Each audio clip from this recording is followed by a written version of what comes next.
para cada frente, pode ser medido esse grau de diversidade com o que a gente chama de diversidade frente pela métrica proposta.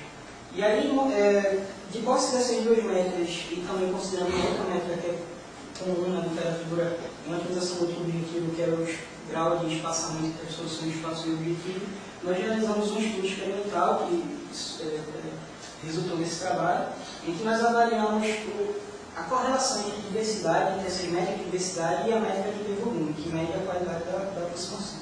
Então, como é que esses medidas de diversidade influenciam a qualidade? Consideramos o algoritmo MSGA2, que é um algoritmo bastante utilizado na área, utiliza a preservação de diversidade corporal do distance, e nós vamos utilizar nos experimentos com gerador de diversidade também.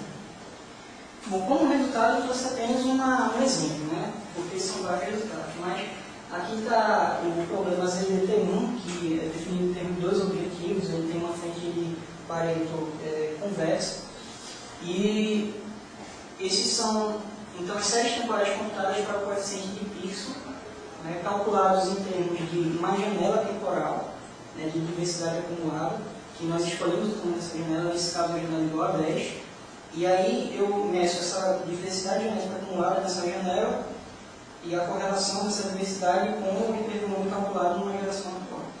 E aí nós temos então essa série temporal para as diferentes métricas.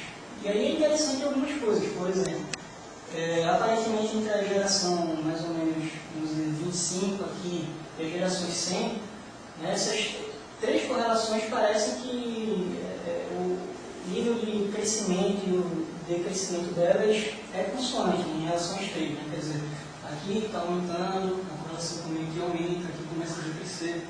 Então, você vê que parece que essas três medidas estão se correlacionando e tendendo a perder ou ganhar correlação de uma forma igual, né? Parecida nesses períodos. Mas também há outros padrões, como por exemplo transições, né? A diversidade diferente, por exemplo, começa com correlações positivas de números fortes, né? E tem uma transição aqui clara para correlações negativas. Bom, então desse estudo,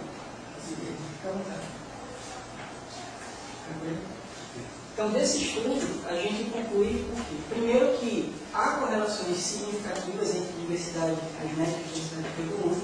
Segundo que é interessante observar esses padrões de transições entre correlação negativa que não tem.